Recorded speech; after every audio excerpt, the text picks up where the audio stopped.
Right, so let's start on the next batch of the 4 last things. So, today we turn to judgment. And the theme of judgment was one of the most popular ones in the whole of the medieval church art, and we see it in windows, wall paintings, and manuscripts throughout the medieval period. It's probably no exaggeration to say that every medieval church had at least one visible reminder to the congregation of the doom that awaited them. And there are 2 main New Testament sources for the Last Judgment. In St. Matthew's Gospel, Jesus describes the second coming, when he will separate the sheep from the goats on the basis of the way they care for their fellow men. This is shown here in a 6th century mosaic in San Apollinare Nuovo in Ravenna, where Jesus is shown between the angels of life and death, with the sheep on his right and the goats on his left. And the other main New Testament source is, of course, the Apocalypse of John, or the Book of Revelation. This account of John's vision of the last days gave medieval artists huge scope for their skills. This spectacular page is from the Beato of Ljubljana, an early 11th century Spanish copy of Beato's commentary on the Apocalypse, originally written in 776. Over the centuries, the Bible texts became the basis for elaborate and detailed ideas about how things would end.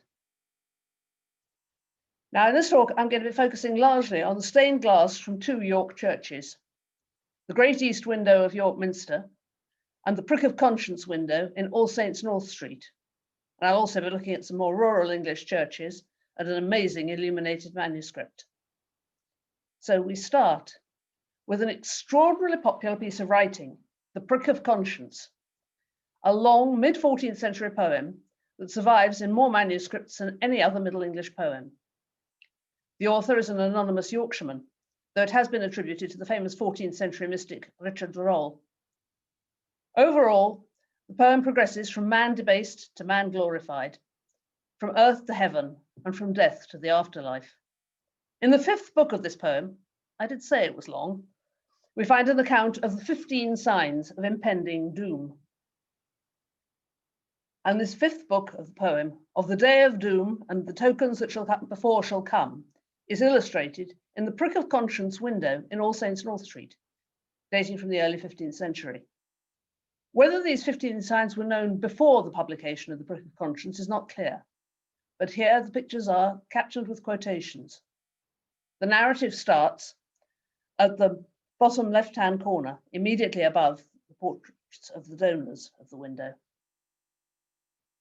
The sea shall rise, as the books say, about on the height of Ilka mountain, fully 40 cubits certain, and in his stead even upstand, as an high hill does on the land. So the sea is going to rise to the height of the mountains, at least 40 cubits, and stand upright in its bed, just as the high hill does on the land. Here, this window is in these dull reddish colors, presumably representing the floodwaters. Everything is underwater. In the next page, the 2nd day, the sea shall be so low that unnithis men shall it know. The sea will fall so low, people will know what's underneath it. Now we can see the sky. We've got blue in the window, and the trees are standing in a rather soggy looking landscape, but definitely a landscape. On the 3rd day, the sea will seem plain, and it'll return to its place as it was at first, at the beginning, with no more rising and falling. The sea, complete with fish, is now back to normal, and the flowers are coming back to the earth. And if you look at the outside of the window, you can see how the fish under the water have been painted onto the outside of the window as opposed to the inside, so that they appear through the glass as though we're looking into the water to see them.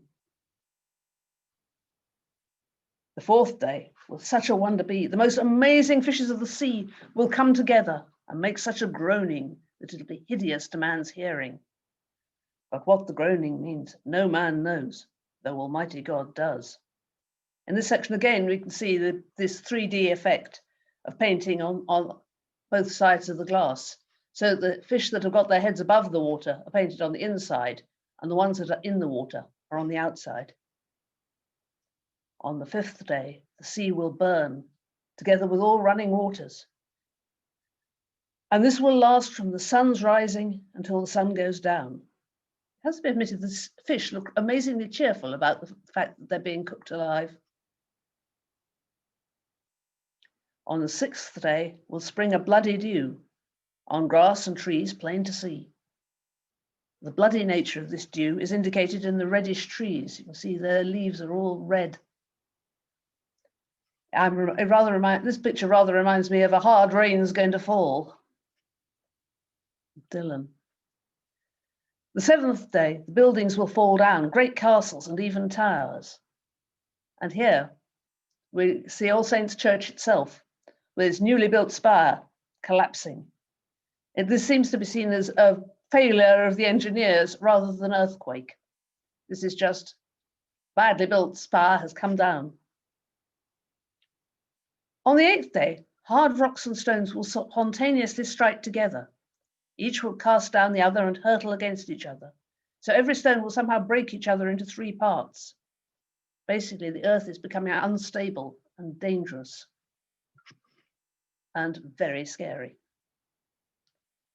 The 9th day, there'll be an earthquake throughout the world, in every country. Never such a great earthquake since the world began.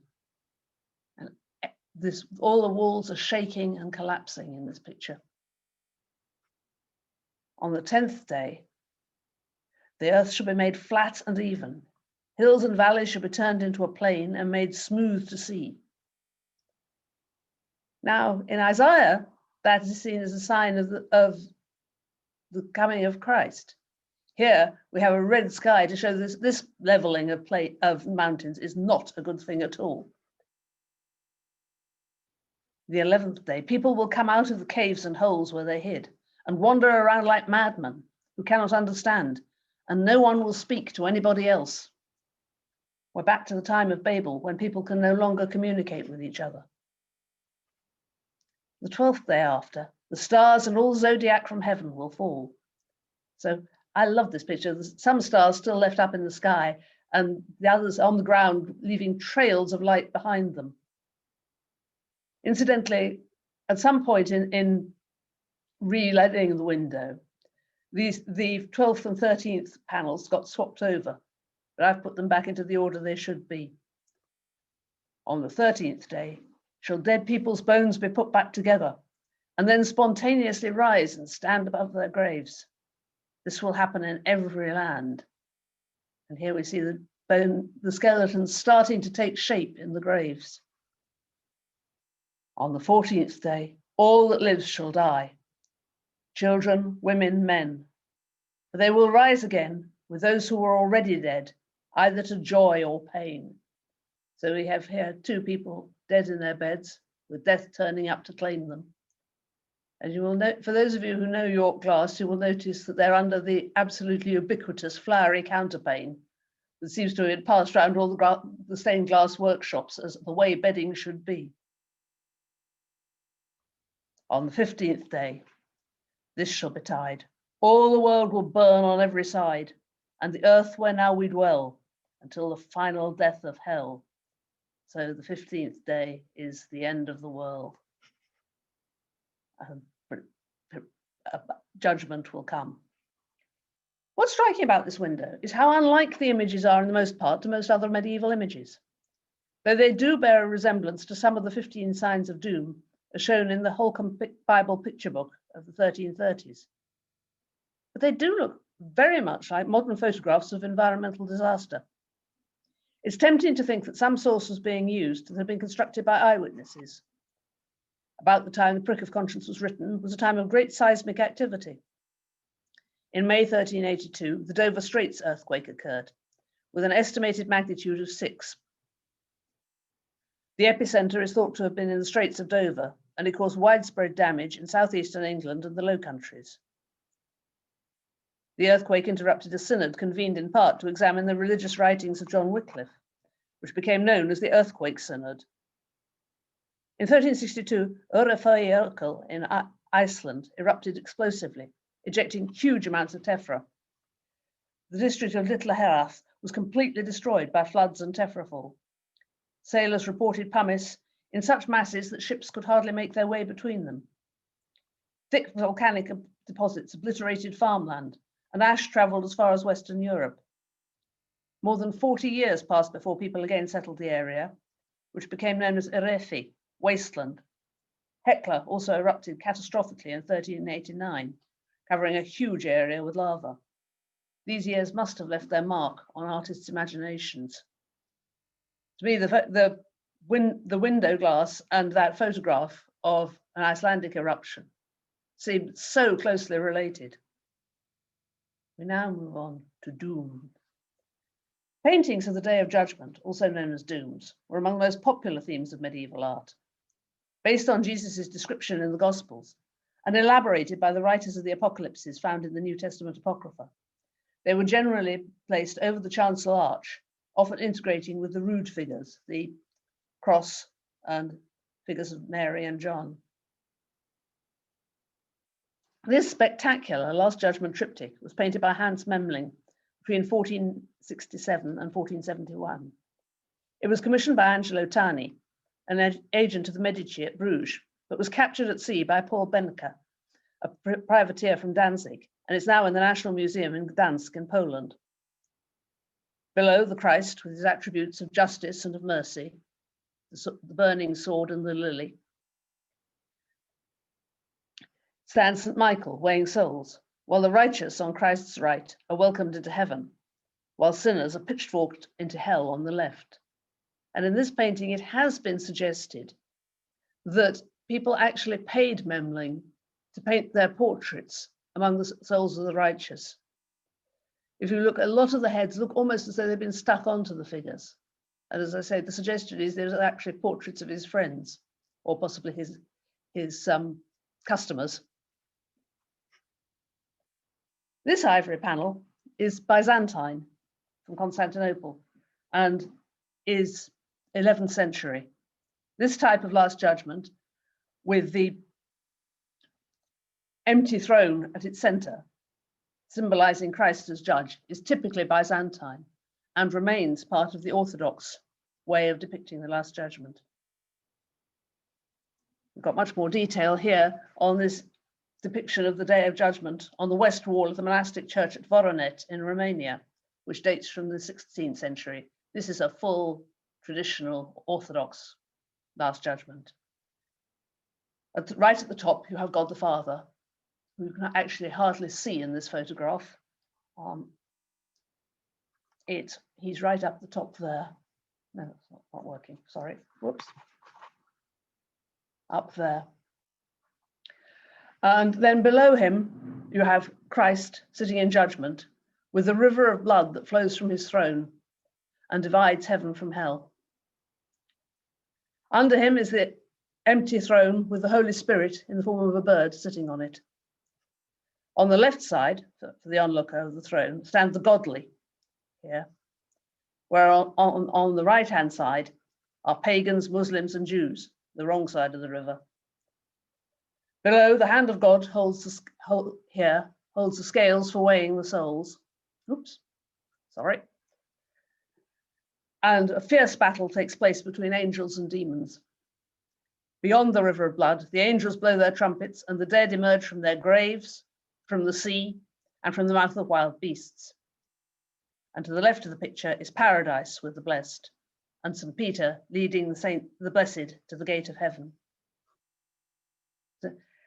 What's also noticeable for those of us who are used to seeing church wall paintings on the inside, this is on the outside wall. It's sheltered by an overhanging roof, but you didn't have to go into church to feast your eyes on the doom to come. Relatively few dooms survive in England, thanks to the Reformation. A dramatic survivor, though, although the top half is very heavily restored, is the great west window in Fairford Church in Gloucestershire. So we have Christ at the top, again, with the lily and the sword, and the saints and angels all around him. And then center middle, St. Michael weighing the souls of the dead.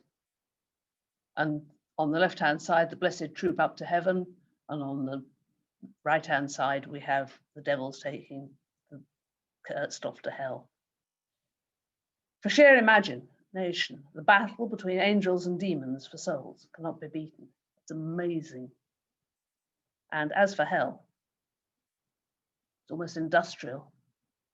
People being put through mills, and Satan himself with at least 2 faces. Meanwhile, in the Guild Chapel at Stratford-on-Avon, much remains of a very fine doom painting over the arch. The outlines of the rood figures remain in the centre, so presumably these were relief figures and on a rood shelf placed above a lower rood screen as the painting continues below them. Sadly, while it's thought that the upper portion of the painting does survive, the insertion of an 18th century ceiling means it's not visible. This computer-assisted reconstruction gives us an idea of what it would look like. In the centre is Christ throned on a rainbow with the earth at his feet, flanked by Mary and John the Baptist.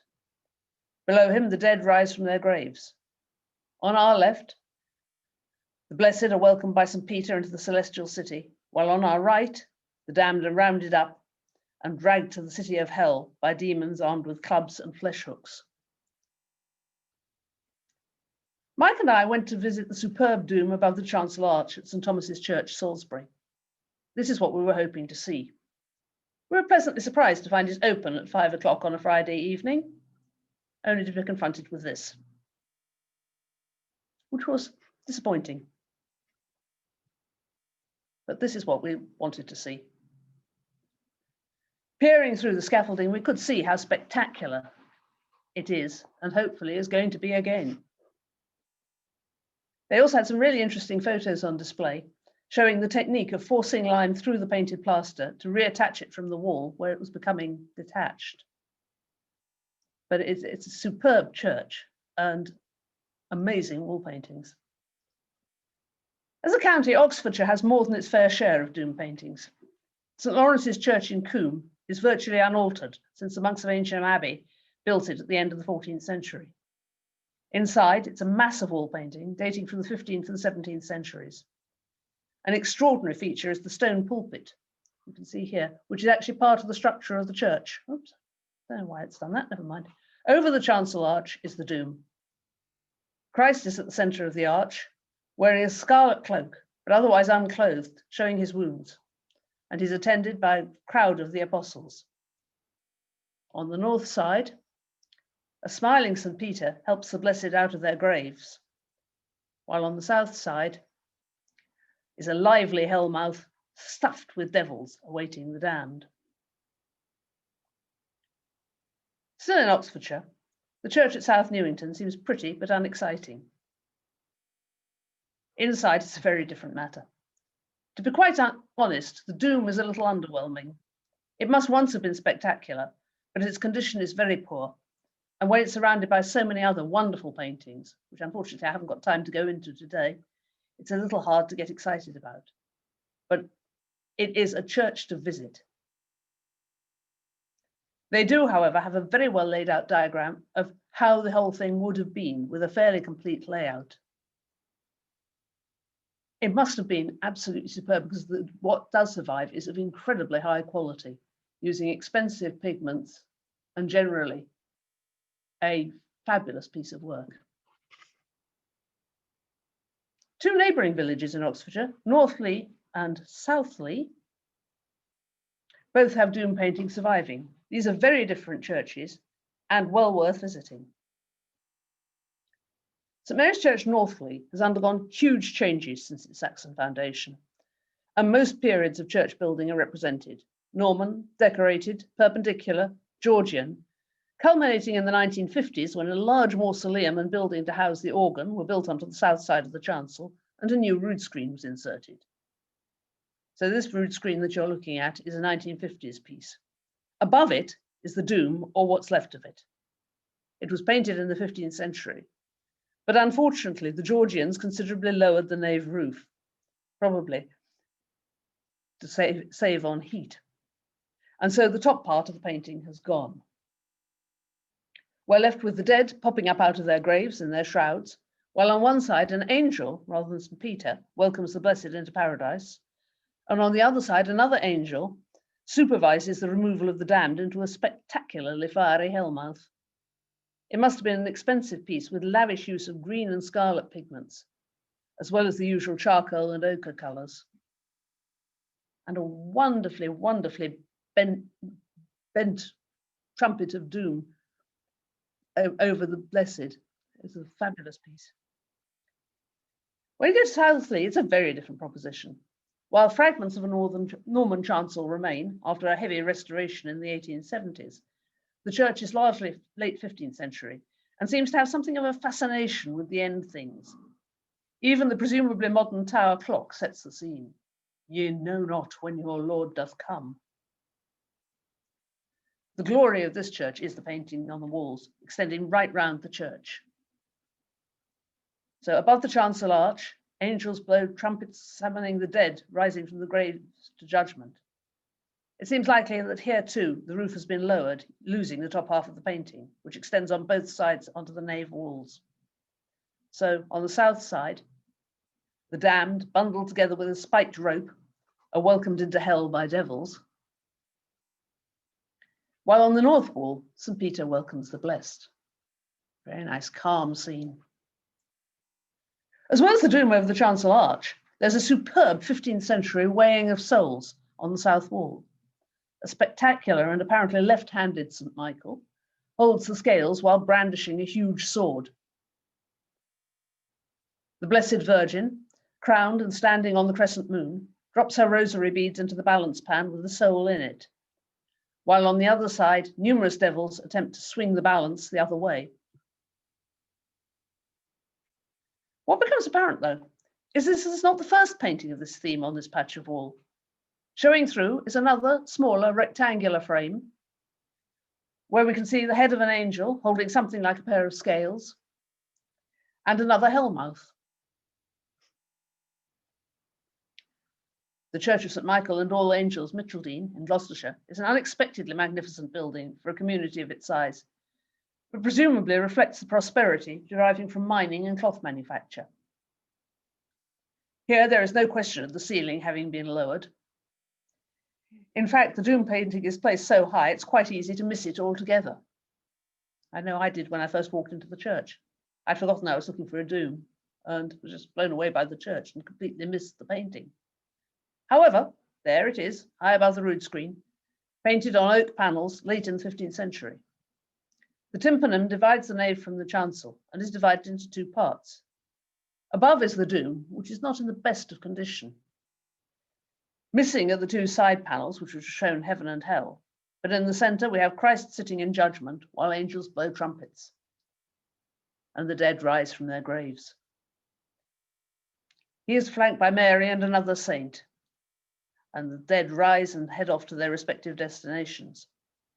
Below, you've got a series of paintings of the Passion narrative, showing the betrayal, Christ before Pilate, the flagellation and taunting, before shifting to the deposition, the burial, resurrection, and ascension. It may seem strange it doesn't show the crucifixion, but of course that would have been shown by on the rood group just below it. At Blythe in Yorkshire, a wall was built across the Norman nave in the 15th century to separate the monastic and secular church spaces. What better place to put a doom? No, suits that, sorry. Probably painted by travelling artists, it was whitewashed at the Reformation and rediscovered in the 19th century, but not fully uncovered until 1987. And for those who were there, there we all are, having a wonderful coffee and cake provided by the church when we went to visit it. That was quite a long time ago. Here the doom shows Christ seated on the rainbow, surrounded by angels with the apostles, with halos below. The dead arise naked from their graves, and they're either ushered by an angel to paradise, or wheeled off in a handcart to the other place. In Wenhaston in Suffolk, there's a 16th century doom painting on wooden boards that once formed a tympanum in the chancel arch, like the one at Micheldean. It was taken down at the Reformation and was rediscovered during restoration work in 1892, hidden under whitewash. It would have formed a backing to a substantial rood group, the outlines of which can be seen. Apparently, during the 1892 church alterations, the boards were taken out of church and taken into the churchyard. Imagine the church warden's consternation where overnight rain revealed the long-forgotten painting from under its covering. It was sitting waiting to be burned. The Bible text underneath is Elizabethan, and it's from Romans chapter 13, verses 1 to 4. At the top of the dome is Christ in glory with Mary and John the Baptist. We can just see the remains of the sun and moon. And below we have the weighing of souls. The wonderful devil. Oops. A splendidly attired St. Peter welcomes the blessed, a king, a bishop, a cardinal, and a queen, while the damned on the other side really don't seem to have grasped the reality of their situation. The little devil in the corner looks a little startled by this. They seem very, very cheerful about the flesh hooks and the chains. An extraordinary doom can be found at Bishopsbourne Church in Kent. As you can see, there is no chancel arch, but the arcades are covered with paintings dating from the first years of the 14th century. In the centre of the south arcade, we have a very lively weighing of souls. The soul on the left of the balance is clearly outweighing the scale pan full of scrolls, but there's a small demon scrambling up the voussoirs of the arch, trying to reach up and reverse the judgment. At the west end of the north arcade is the result of the weighing of souls. Sadly, the insertion of a later window has destroyed what must have been heaven, though you can see at the top there is an angel ready to conduct the blessed there. What is left is the descent to hell. At the bottom, there is a very toothy hellmouth, and a couple of little demons haul enthusiastically at the chain that binds a selection of the damned to bring them down to their level. It's a very lively portrayal. But the most extraordinary and terrifying element of this series is in the middle of the north arcade opposite St. Michael. Pesner refers to it as a Christ of justice. We see a figure naked except for a cloak and armed literally to the teeth. 6 swords spring from his head and another hangs from his waist. More blades protrude from his elbows and heels. In his left hand he carries a bow and arrows, while with his right hand he plunges a spear into a figure kneeling in prayer. This warrior would seem to be a figure of Christ as he appears in Revelation 19. He was clothed in a vesture dipped in blood, and his name is called the Word of God. And out of his mouth goeth a sharp sword, that with it he should smite the nations, and he shall rule them with a rod of iron, and he treadeth the winepress of the fierceness and the wrath of Almighty God. And he hath on his vesture and on his thigh a name written, King of Kings and Lord of Lords. It's a very original and rather disturbing picture. We now move to the Apocalypse. The last book of the Bible, the revelation of St. John the Divine, has always fascinated people who wanted to know what was in store for everyone. As well as general images derived from it, which can be found on wall paintings and carvings in medieval churches, there are more detailed illustrated accounts to be found in manuscripts and in stained glass. One of these sources is the superb east window of York Minster, created by John Thornton. It was contracted for in December 1405 to be completed by 1408. The donor was Walter Scurlow, Bishop of Durham. It's often said that wall paintings and stained glass served as a Bible for the illiterate. This is absolutely true of the version of the Book of Revelation that forms a major part of this window. And another source is an amazing manuscript known as the Beatus of Facundus, created in 1047. Beatus was an 8th century Spanish monk who wrote and illustrated a commentary on the Book of Revelation. Throughout the next few centuries, his depictions of multi-headed beasts, decapitated sinners, and trumpet-blowing angels were much copied. The Beatus of Facundus is one such copy, dating to 1047 and made for Ferdinand I. The Book of Revelation opens with an angel being sent to John on the island of Patmos by God. John has a vision of Christ, sat among 7 candlesticks with a sword emerging from his mouth. His face was as the sun shineth in his power. And here we have the same scene as visualized by Facundus. Christ tells John to write an account of his vision to the 7 churches of Asia: Ephesus, Smyrna, Pergamon, Thyatira, Sardis, Philadelphia, and Laodicea. So in the window, they're each represented by a bishop. John is taken up to heaven, where he sees a throne and around it seats for 24 elders sitting, clothed in white garments. Around the throne there were 4 creatures with 6 wings and full of eyes. God in majesty sits on the throne, and the beasts cry, "Holy, holy." We can see down in the bottom left-hand corner of that central image, John's face peering up through a window into heaven, probably taking notes. The elders also worship God, casting down their crowns. And in the midst of the throne and the elders stood a lamb as it had been slain. This is Facundus's version of it. And the lamb takes the book from God's hand, and all creation worships the lamb. Not only people, but also fish and birds and angels. The lamb opens the first seal of the book. The rider of the white horse with his bow and arrow is the first rider of the apocalypse, sometimes identified as pestilence. And then the lamb opens the second seal, and the rider of the red horse with his sword comes forth, sometimes identified as war. The lamb opens the third seal. The rider of the black horse, sometimes identified as famine, with his scales. 2 pounds of wheat for a penny, and thrice 2 pounds of barley for a penny, and see thou hurt not the wine and oil. The lamb opens the fourth seal. And the 4th horseman rides a pale horse, and he that sat on him, his name was Death, and hell followed him. Here, the 4th seal is broken, and we see all 4 horsemen of the apocalypse, according to Facundus. And here, rather than hell, as in crowds of demons rising from the earth, we see just one huge demon following death. And I couldn't resist this more modern interpretation from Good Omens by Terry Pratchett and Neil Gaiman. Incidentally, in updating, the authors have made the rider of the white horse pollution rather than the traditional pestilence. I wonder if they would have done that if they'd been writing it this year. The 5th seal is broken, and under the altar, John sees the souls of the martyrs calling for vengeance. And here we have the same picture envisaged by Facundus. Here, the flock of birds are the souls of the martyrs standing below the altar. The 6th seal is opened, and there is a great earthquake. The sun is darkened and the stars fall. The rulers of the world hide themselves.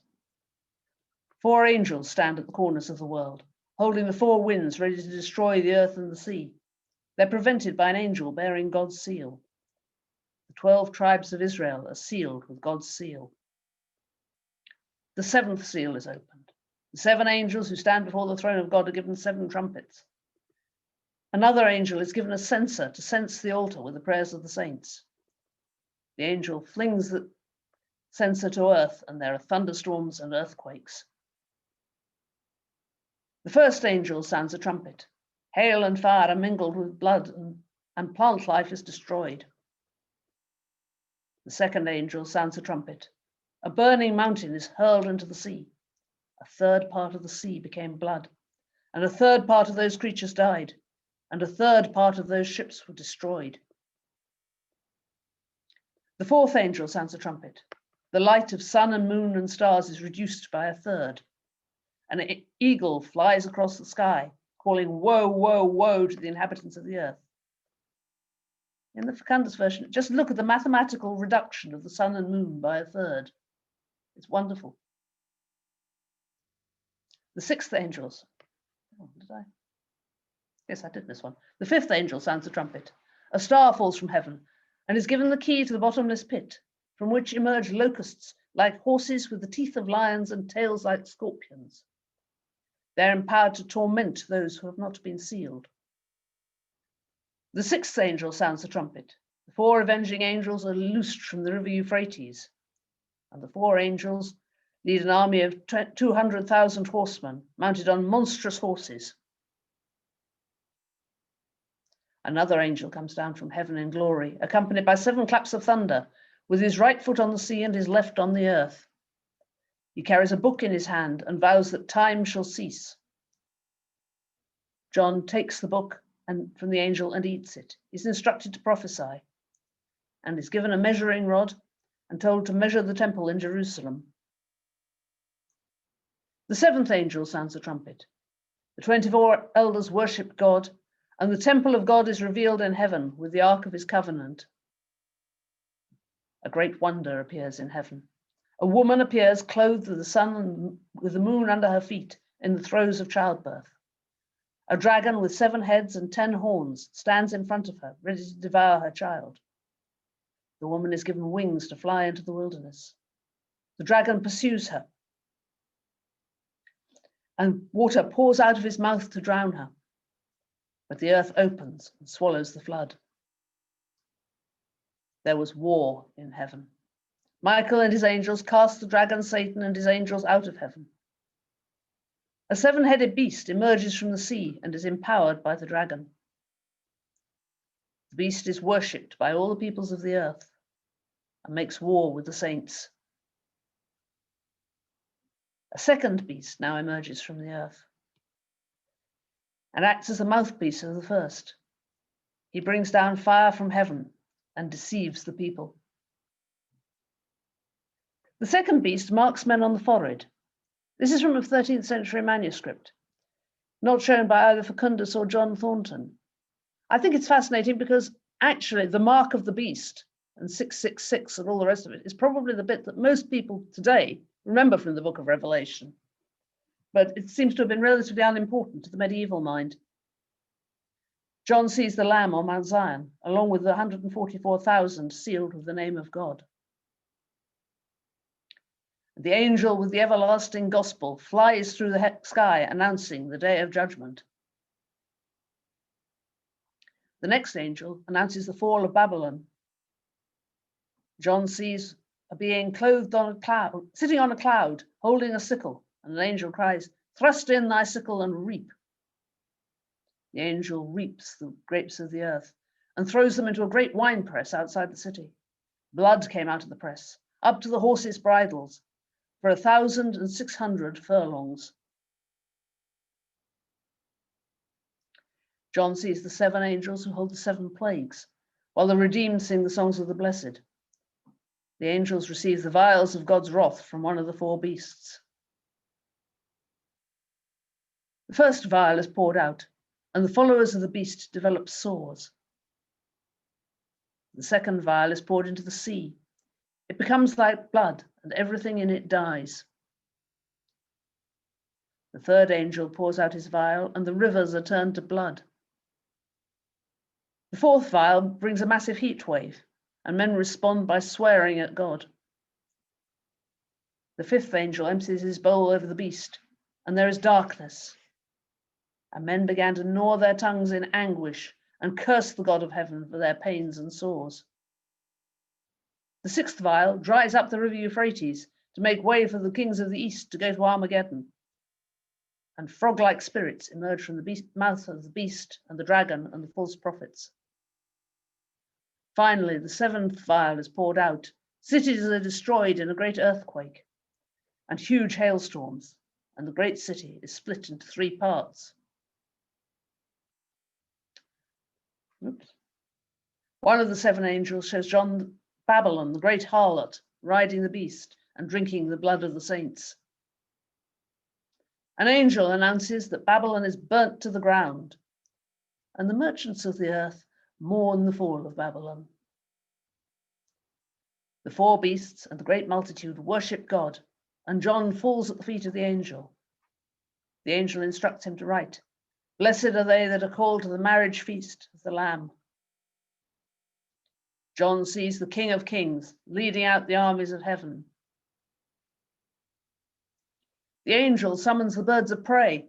"Come, gather yourselves to the great supper of the Lord," as Christ and his armies fight the beast and the kings of the earth. The beast is taken and cast alive into the pool of fire, together with the false prophet, and all the birds are filled up with flesh. Observe the crow in the bottom right-hand corner. It can hardly bring itself to pick at another corpse. An angel brings the key of the bottomless pit, and Satan is chained there for 1,000 years. The dead rise for judgment, and the sea gives up its dead. Then comes the day when all are judged by Christ according to their works. To his right stand the blessed, attended by angels. To his left, another angel conducts the damned to hell. This is the same scene as envisaged by Facundus, seen as rather as courtroom drama, everyone's records being scrutinized by saintly clerks and justices. And on the facing page, the godly dance in delight, and the condemned fall to their doom. A new heaven and a new earth are made, and the river of the water of life flows from the throne of God, and the new Jerusalem appears. A triumphant conclusion. Christ in majesty and the triumph of the Lamb. Just as a footnote, a completely different apocalypse makes its appearance in a few examples of Anglo-Scandinavian church art. The last battle of Ragnarok, as recorded in Icelandic and Norse myth. Referred to as Thorwald's Cross, this stone cross is in Kirkandreas Church on the Isle of Man. A Norseman named Thorvald raised the cross, which probably dates to the late 10th century. On either side, we see an elaborate cross is carved in relief. On one face, we see a bearded man stabbing a spear at a wolf below him as it bites his right foot, while a large bird sits on his shoulders. This seems to be Odin with one of his ravens on his shoulders, being consumed by Fenris wolf at Ragnarok. The other side is filled with Christian symbolism, a figure with a book and a cross, a fish, and a defeated serpent, which presumably represents the triumph in the end of Christianity over paganism. Standing in the churchyard of Gosforth Church in Cumbria is a superb early 10th century cross about 4.5 meters tall, made out of red sandstone. It's a sheer mass of carvings representing Norse myths, the largest collection of such material from the Viking Age itself. On the west face is unmistakably the binding of Loki in punishment of his responsibility of his death, for his death, for the death of Balder. Bound with unbreakable bonds, he lies with a serpent dripping poison in his face. His wife holds a bowl to catch the poison. Above are images of Ragnarok. Odin lies dead, while Heimdall, the watchman, does battle with the Midgard serpent. On the east face of the cross is a scene reminiscent of a crucifixion. But what is a Norse woman holding a drinking horn doing there?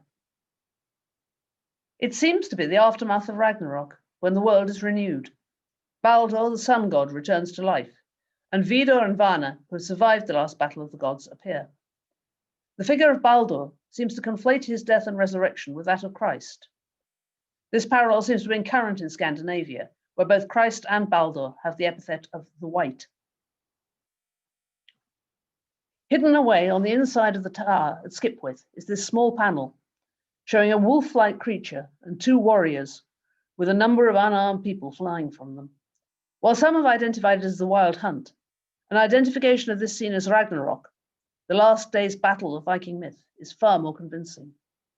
The beast is identified as Fenris wolf, and the armed warriors as Thor and Frey. It's a startling piece of work and an extraordinary evocation of panic and terror. The photograph really does not do it justice. You need to go into the church, go into the tower area, and open the little cupboard in the wall, and this jumps out at you. Extraordinary. So, behold, I tell you a mystery.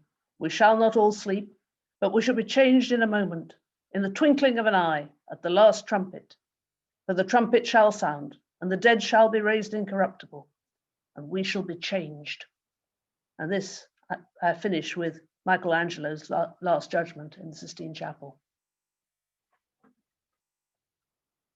Okay. So now I want to stop sharing. And there we are.